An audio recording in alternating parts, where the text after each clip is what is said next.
simulan natin ang ating araw sa isang panalangin.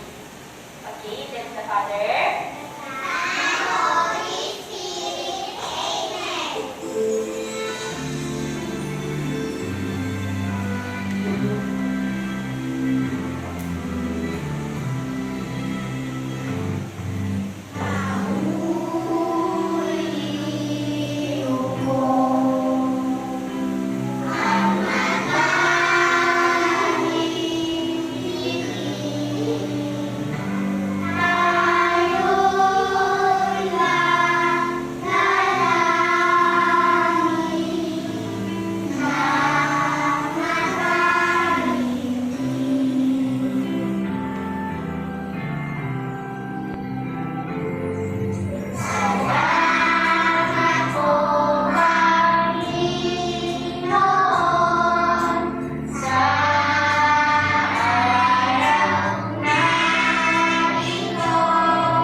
Okay, ngayon naman batiin natin ang isa't isa. Magandang hapon, grade 1 Santon.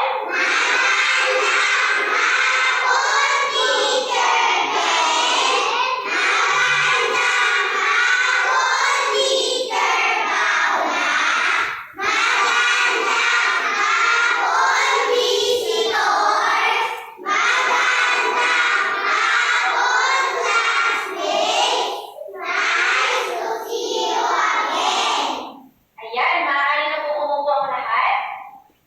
Ngayon naman, nais ni Teacher malaman kung sino ang lumiban sa ating klase sa araw na ito. Asan ang mga lalaki? Asan ang mga lalaki?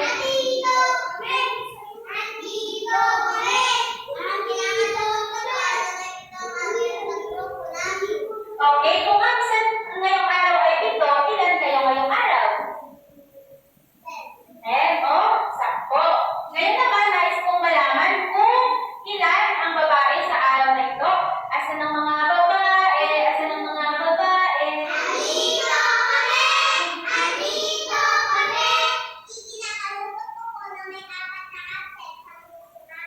Okay, kung 4 ang absent sa grupo ngayon ninyo, ilan kayo ngayon? 12 o 12. Ilan ang total natin ngayong araw?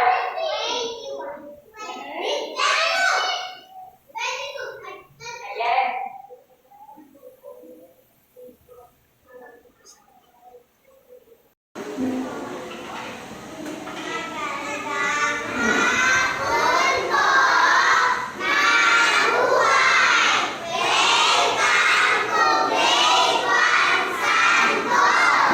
Ayan. Kamupo na ng mabuti ang lahat. Ayan. Handa na ba kayo sa bagong aralin ngayong araw, mga bata? Ayan. Pero bago natin simulan ang bagong aralin sa araw na ito, nais kong malaman kung naalala ba ninyo ang ating nakaraang aralin. Maaari mo bang sabihin sa akin, Maria, kung ano ang ating pinag-aralan ng nakaraan? Ayan, very good. Okay, pagkilala ng mga pera. Sige. Anong sabihin kay Maria? Ayan. Pero, gusto ko pa rin malaman kung talagang alam ba ninyo ang pagkilala ng iba't ibang pera. Ano ang tawag dito? Mystery box. Ibig sabihin, hindi natin alam ang okay. Ano-ano ang nakita ninyo? Mga cookies. Ayan, may secret si teacher. Sa ilalim ng inyong mga upuan, may 6 na bata ang maswerteng nilagyan ni teacher na mga cookies. Maaari na tingnan. Ayan. Okay, ayan na. Sige, lumapit na po ang nakakuha ng, ano tawag ng unang ano? Isa lang. Oh, okay. Nakakuha ng circle. Lumapit sa harapan. Si Althea. Si Althea ang unang maswerteng batang ayan, makakakuha ng ating. Huwag tumingin. Ayan, sige. Okay. Ipakita sa kaklase. Ano po yan? Okay, maaari mo bang isulat sa salita ang piso? Okay po. Isulat mo, anak. Ito, anak. Opo. Sige po.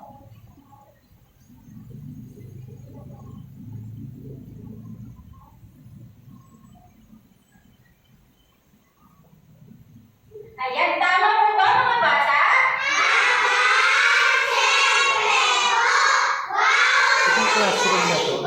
Sino naman po ang nakakuha ng heart? Sino nakakuha ng heart? Wala na nakakuha ng heart? Aha. Sino ang nakakuha ng heart, Tanggal? Okay, right.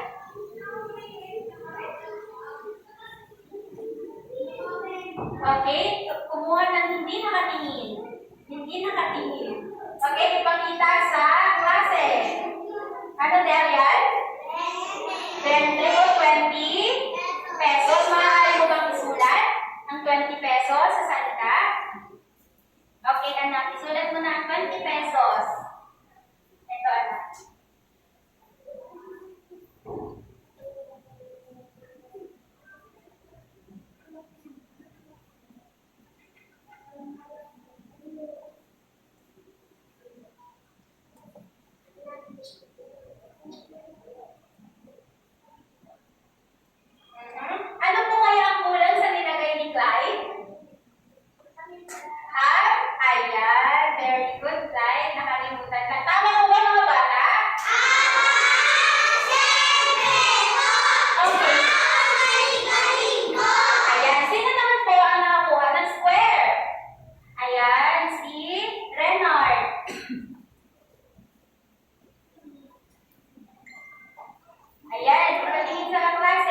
Okay, anak.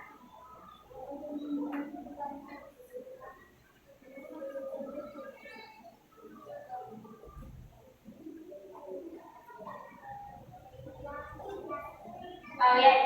Tama mo ba mga bata? Okay, okay. Sino naman po ang nakuha ng triangle? Ayan. Si Nathaniel. Okay, kuha ka na anak. Huwag na to. Okay. Sige. Magkano yan? Pakita mo sa classmate mo. Very good. 50 pesos. Maaari mo bang isulat? Pang 50 pesos sa salita.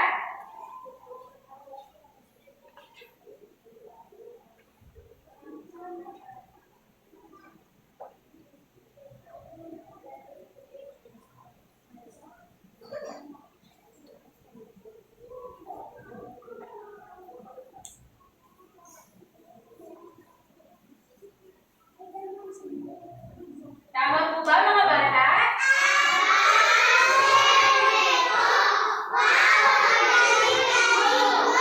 Okay, last. Sino naman ang nakakuha ng trapezoid?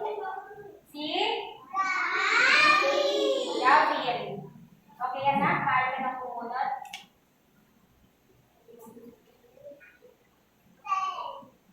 Magkano po? 10 pesos. Okay, maaari mo bang isulat, anak?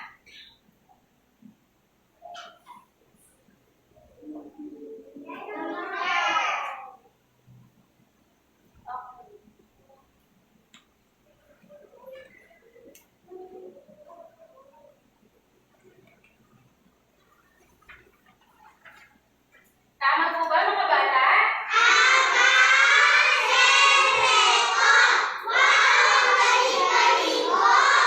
Ayan, nakita ko nga, naalala ninyo ang ating nakaraaralin. So, handang-handa na nga kayo sa bago nating matutuhan ngayong araw. Ngayong araw mga bata, inaasahang matutukoy at maikukumpara ninyo ang iba't ibang halaga ng pera hanggang 100. May susulat ninyo ang tamang halaga gamit ang mga simbolong mas maliit, mas malaki at pantay na bilang. Malalaman ninyo kung ilang pera, papel o barya ang katumbas ng isang halaga at magagamit ito sa pang-araw-araw na sitwasyon. Ngayon naman po ay meron ako basket dito. Ano po ang naman ng mga basket ni teacher? Ayan. Kukunin po natin ang okay po, ayan. Ito po ay mga susing salita, mga bata, na makikita o maririnig natin sa babasahing kwento ni teacher mamaya. Okay po. Bago po basahin ang ating kwento mga bata, ay kukunin o babasahin muna natin ang mga susing salita na makikita ninyo sa inyong harapan. Sa pamamagitan po ng ating laro na Stack Race. Gusto niyo po ba yan? Okay, ang batang mananalo sa ating duck race ang siyang may pagkakataon na magbasa o kumuha ng ating chocolate at ilagay po sa ating tindahan. Okay, tayo ay magsimula na.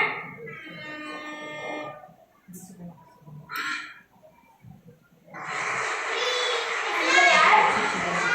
Clyde. Okay, Clyde? Maaari ka nang pumunod. Okay, sige, pakita mo sa harap. Anong salita iyan? Okay, pantay na bilang. Idikit mo sa ating tindahan. Okay, palapakan natin si Clyde. Pangalawa.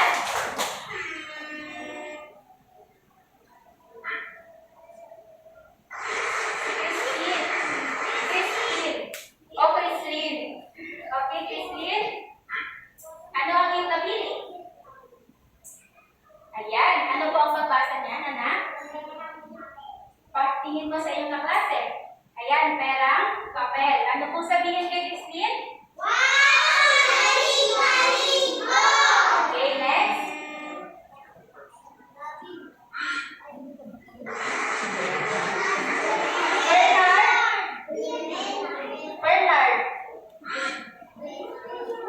Okay, anak, pumunod ka na. Ano po pabasa? Patingin mo sa klase mo. Alkansya. Tama po? Alkansya. Alkansya. Okay. Okay po. Tingin na natin sa, tingin mo na sa ating tindahan. Ayan. Next naman po.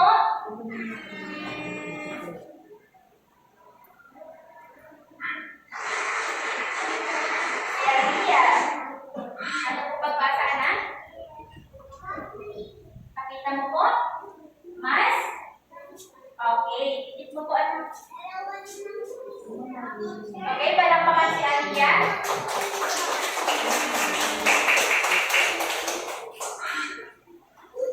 Nathaniel.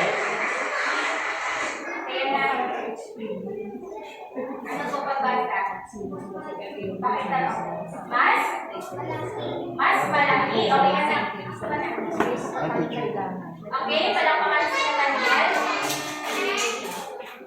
Next po, Denise. Okay na.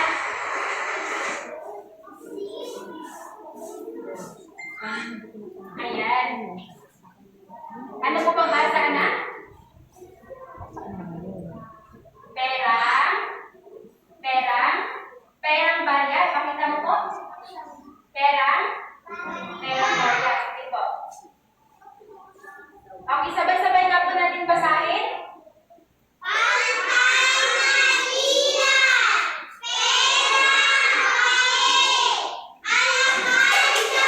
Alkansya. Alkansya.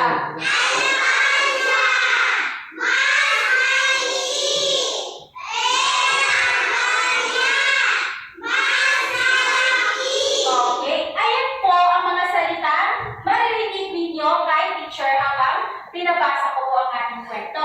Gusto niyo po bang makinig ng kwento ni teacher? Okay, pero pag nagbabasa ako, gusto ko po may gagawin kayo. Ano po iyon?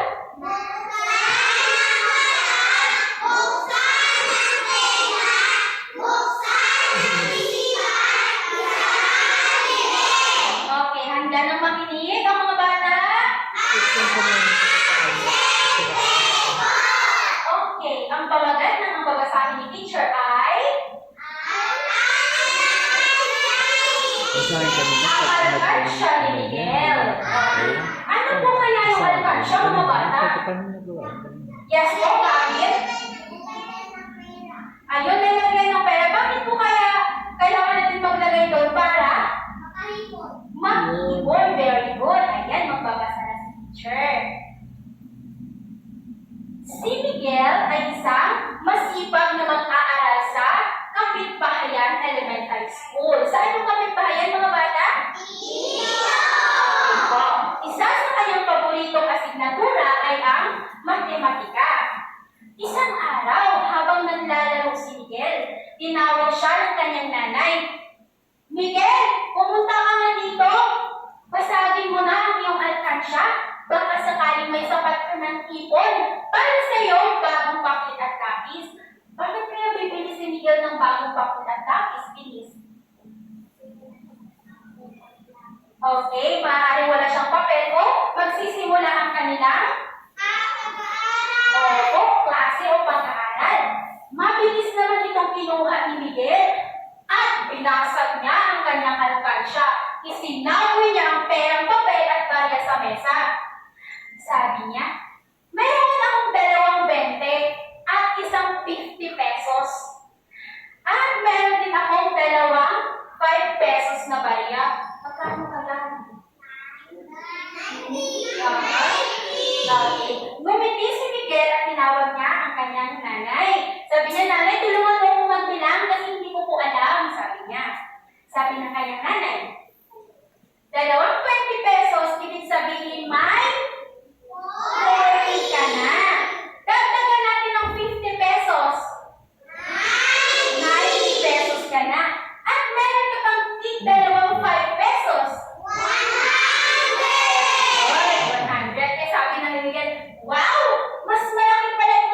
50? Tama ba? Mas malaki ang 50 kaysa sa 100?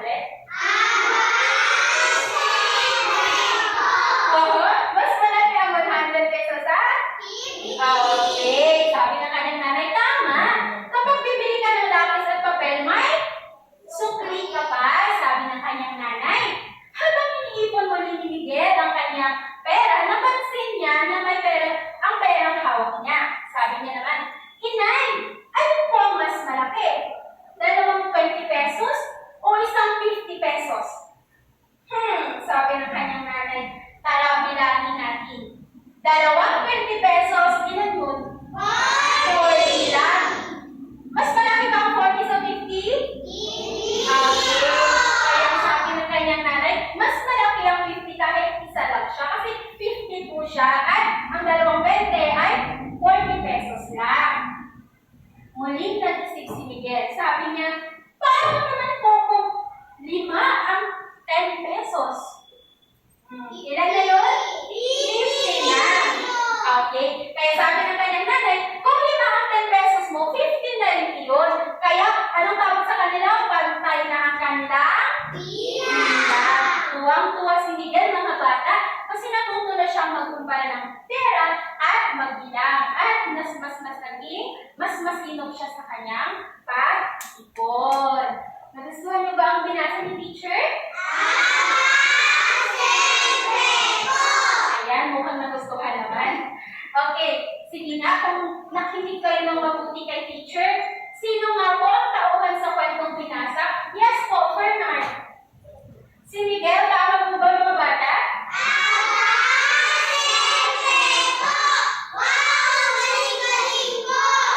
At magkano lahat ang naipon ni Miguel? Yes po, Alicia. 100, tama po ba yun?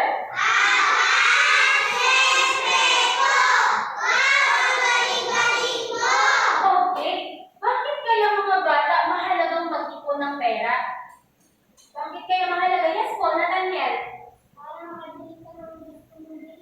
Ayan, di ba? O, di kaya, kapag may emergency, may hindi ka inaasahang pangyayari, pwede natin magamit yung iniipon natin pera. Gaya po na ginawa ni Miguel. Baka yung sa binasang kwento ni teacher walang pera yung nanay niya or hindi pa nagsasahod. Kaya, binabasag niya muna ang kanyang ayan, magaling. Apo. Alam niyo ba mga bata na ang kukumpara ng pera ay para siyang halimaw o isang nilalang? Sino kaya yan? Sino po? Okay. Doon sa binasang kwento ni teacher, ang ginawa nila doon ay naghahambing ng pera. So ito po ang ipaliwanag ni teacher kung paano nga ba natin malalaman kung alin ang mas malaki, alin ang mas maliit. So gagamit ngayon si teacher o gagamitin ni teacher si Pacman para mas mabilis o mas maiintindihan niyo mga bata. Ano nga po ang larong Pacman? Anong ginagawa ng Pacman? Ayun. Kumakain po siya ng mga bilog-bilog, ng mga diamante. Pero kapag kakain siya ng mga kain, ano mangyayari kay Pacman? Ayan. Dito naman po mga bata sa pagkukumpara ng pera, ang gusto ni Pacman ay mas malaking halaga lang. Kunyari, tingnan niyo ito. Ito bunganga ni Pacman. Kunyari mga bata, ang gusto niya lang ay mas malaking halaga. Kapag meron kang pinagkumparang dalawang halaga, gusto niyang kainin ay yung malaki lang. Example mga bata, meron si teacher dito piso at 20. Saan kaya ilagay ni teacher ang 20? Sorry, 10 piso. Okay, saan kaya ilagay ni teacher ang 10 pesos? Dito sa? O sa bunganga ni Pacman. Kasi po mas gusto niya ang malaking okay. Ayan, naintindihan niyo po saan lagi nakanganga ang bunganga ni Pacman? Sa mas malaki. Ngayon naman po mga bata, ayaw po ni Pacman ng pantay na bilang. Ayaw na po kainin yun. Hindi po bubuka ang bibig ni Pacman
Wow! Tama po ba mga bata? Kasi baka nang magtulong sa kwarto. Kasi magbibigay sila. Okay. Bakit kaya equals ang ginamit ni Shania? Ano po? Para sa mga sa pag-isip. Okay, Sa bilangin pag-isa. na Kasi natin. nakaano ka na ako. Nakabit na yung ginagawa sa pag-isip. 5 plus 5 equals Doon mas magpapalinis plus sa 10.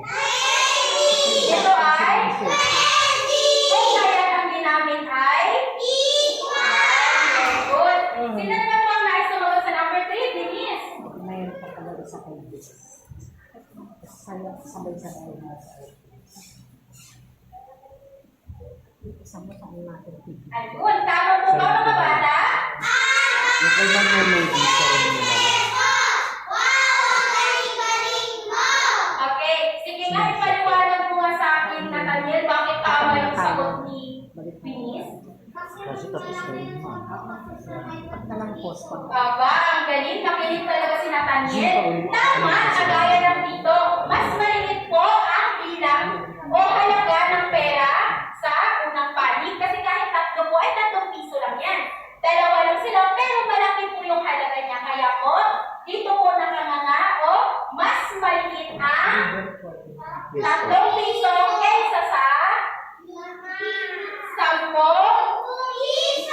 Okay, sino naman pang nais sumagot sa number 4? Janela.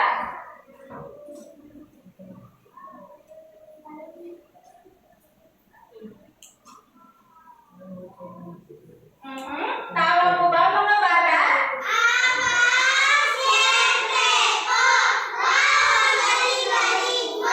Ayan. Tama po ba na mas malaki ang 50 kaysa sa 6 pesos? Ayan, very good. Ano naman o sino naman ang sasagot sa number 5? Althea.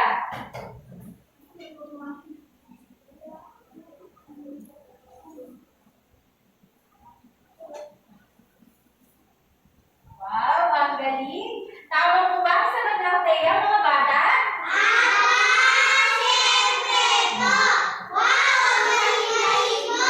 Yan, tama po. Kasi po, isang papel na pera, 20 pesos, ay katumbas po siya ng 5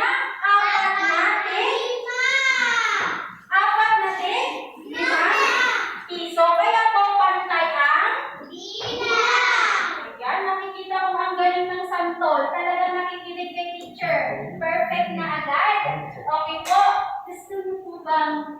Gusto kong magpangkatan kayo kasi magaling na po kayo sa isang gawa. So gusto ko pangkatan naman. Gusto niyo po ba yun, mga bata?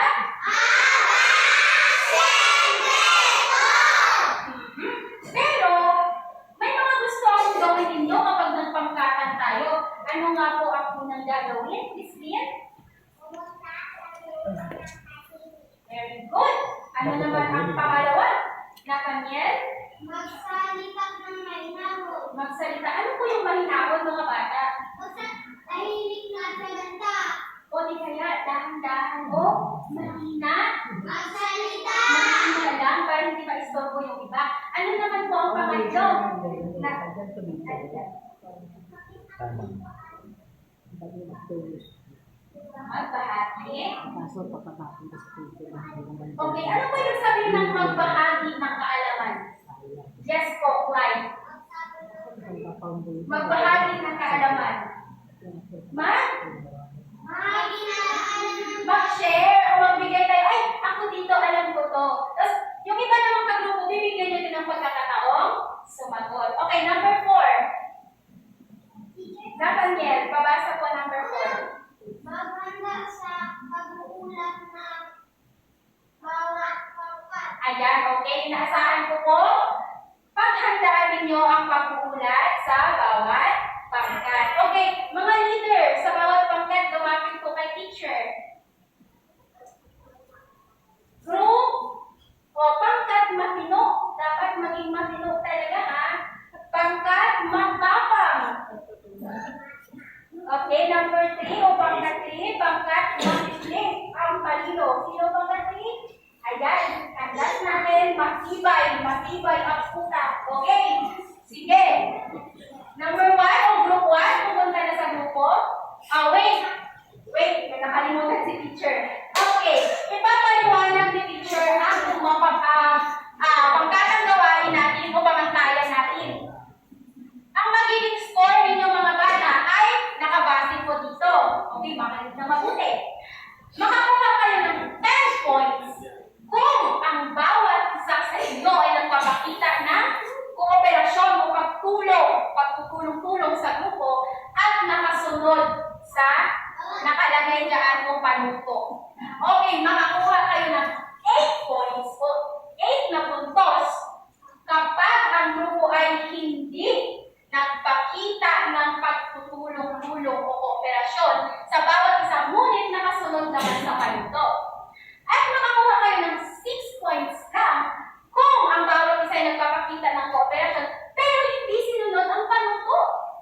At 4 lang, pinakamababa, kung ang bawat isa ay hindi nagpapakita ng kooperasyon, ngunit nakasunod sa panuto ng kaunti. Ibig sabihin, hindi naintindihan ng mabuti ang panuto.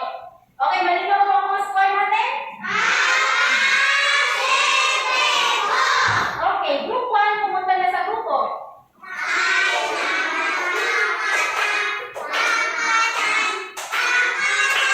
Ang tuloy ng boses ng lalaki. Grupo. Boses ano? Ayan.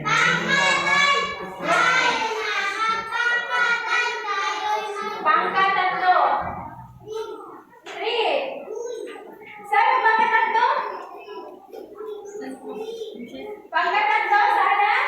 Sana nagrupo muna. Saan ang kanta natin mga anak?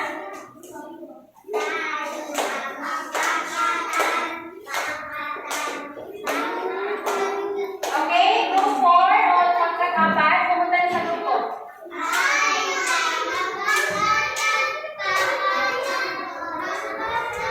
Okay?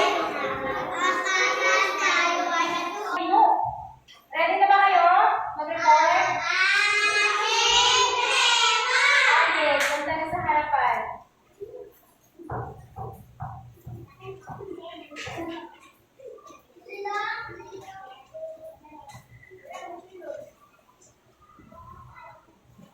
Sige, lasagin. Magandang hapon po. Kami ang Group 1. Ito po ang aming report. Okay, group 1. Ano po?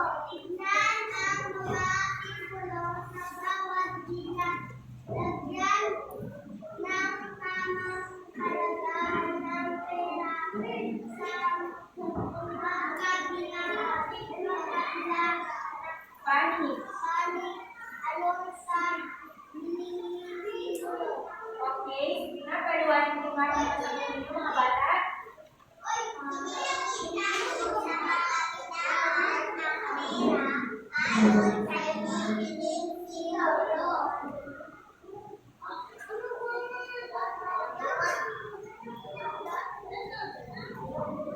Mas malaki ang 20 pesos kaysa sa iso. Okay, number 2. Number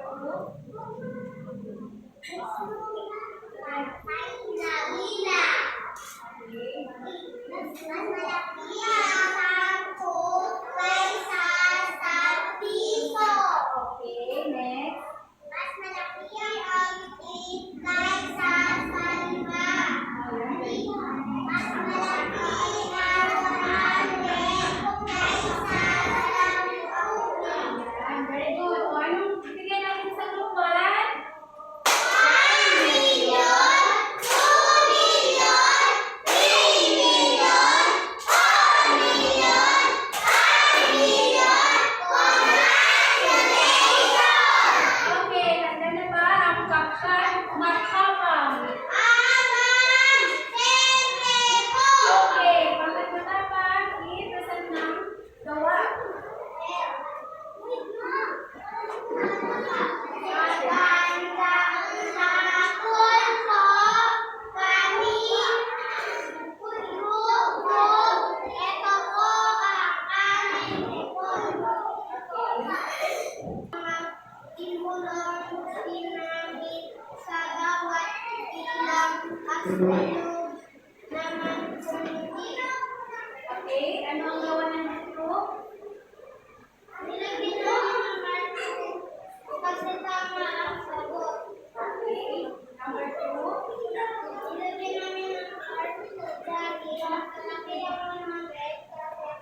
Lagyan namin ng bilog, bawal,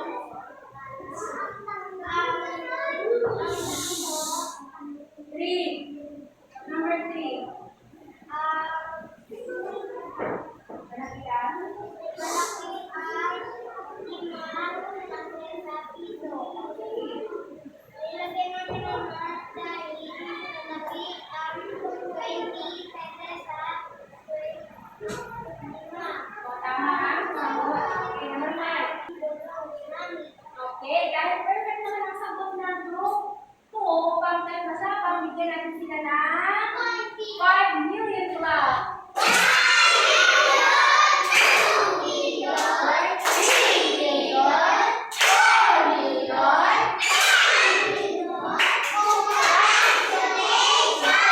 Okay, handa na ba mag-report ang mga matindi? O group 3? Group 3. Okay, group 3. Sige, okay, kanina na. Sige, basahin. Okay.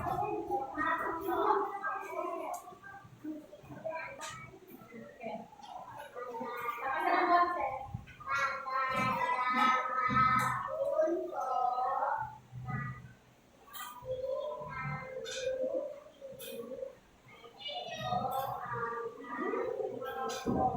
Okay.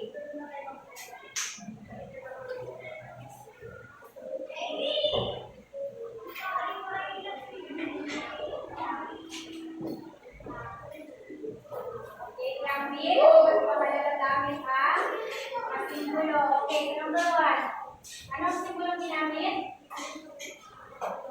Equals. Sabi ka ng dahil. Kapareho ang halaga. O, number 2. Anong ginamit? Anong ginamit? Number 2. Mas malaki ang o, ito number 3.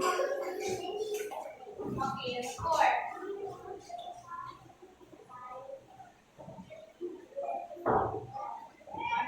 Okay. Okay, bigyan natin ng 3 million kasi hindi nila masyadong natandaan ang sagot. 1 million.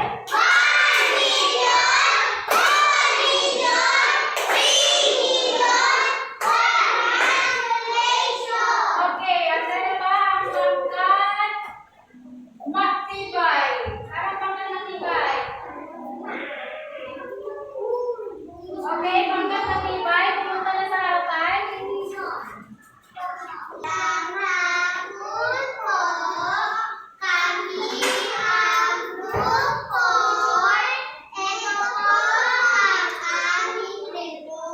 Okay, group 4. Ano yung gawa? Ilan siya nagbasan? Okay. Okay. Nakasa ng boses?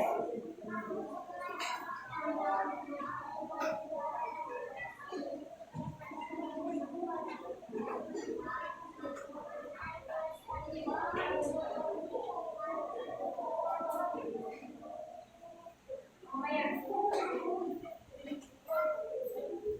Okay, anong ginawa ng group 4? Okay, basahin. Anong ginawa ng group 4? Opo.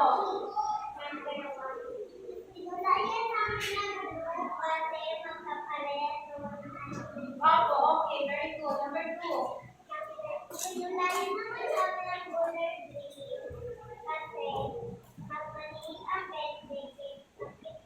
Okay, number 3.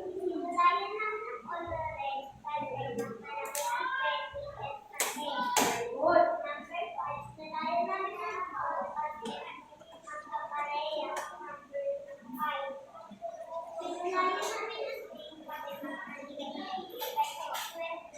Ayan, very good. So, bigyan natin ng 5 minutes club kasi magaling ng group 4.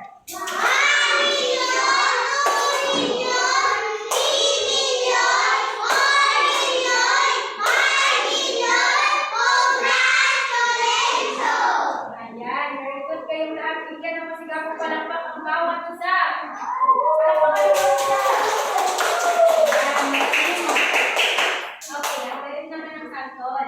Ayun naman mga bata, may nais ba kayong itanong kay teacher?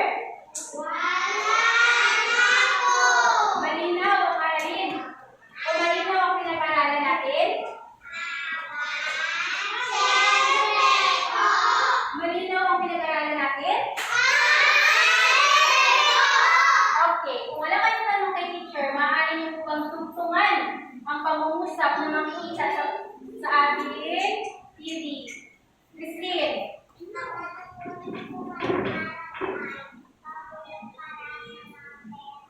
Ayan, very good. Ano sabi niyo, Christine? Okay, number 2. Paano naman natin malalaman kung alin ang mas mahal o mas mura sa ating mga bilihin? Sige nga po, Maria. Ayan, very good. Ang galing naman ni Maria. Tingnan ang presyo upang malaman natin kung saan ang mas mahal o mas mura. Good. Okay. Number 2 or number 3. Paano o bakit kaya kailangan natin matutong magkumpara ng presyo ng mga bibili natin? Mabibili tayo sa kantin. Meron pong saging na tig 10 pesos at meron pong candy na tig 20 pesos. Saan po ang bibilin mo? Ay, ang galing. Ano sabihin kay Nathaniel? Okay. Kailangan po natin matutunan mga bata ang magkumpara ng presyo upang makatipid po tayo at mas malaman natin kung saan po ang mas sulit. Bilhin. Gaya po na sinabi ni Nathaniel, mas mura nga po ang saging at mas masustansya pa. Okay, number 4. Bakit kaya mahalagang alam natin ang halaga ng pera na hawak natin? Yes po, Clyde. Tayo ka na. Para magkulang sa bag? Oh, very good, di ba? Kapag alam mo ng 20 pesos lang yung pera mo, doon ka lang bibili sa magkakasya ang pera mo. Opo, kasi alam mo 20 lang. Alam naman kung doon ka bibili sa 50. Tama po ba? Okay, malinaw po ang pinag-aralan natin ngayon mga bata? Okay, handa na ba kayo sa individual na gawain natin o gawain mo pagtatayo natin ngayon? Okay, ang gagawin natin ay paghambingin lang natin ang iba't ibang halaga. Gaya po ng ginawa ninyo dito. Ayan. Sige. Mananimik lang po kayo sa inyong upuan at bibigyan po kayo ni teacher ng gawain. Isulat lang po ang inyong pangalan at sagutan ang bawat una.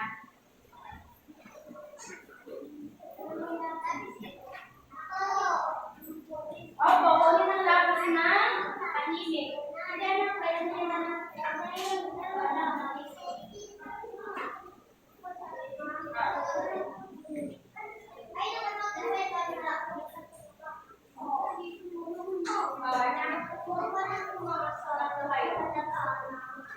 Tatlo kaya.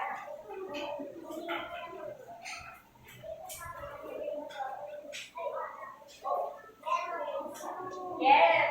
Tapos, pagkatapos po, ipasa sa pinakaharap ninyo ang papel. Walang nakatayo.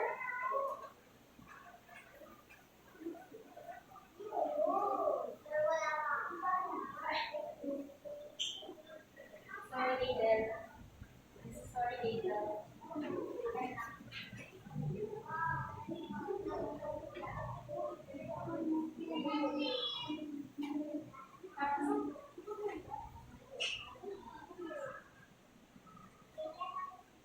Okay, hintayin mo yung nasa likod mo at ikaw ang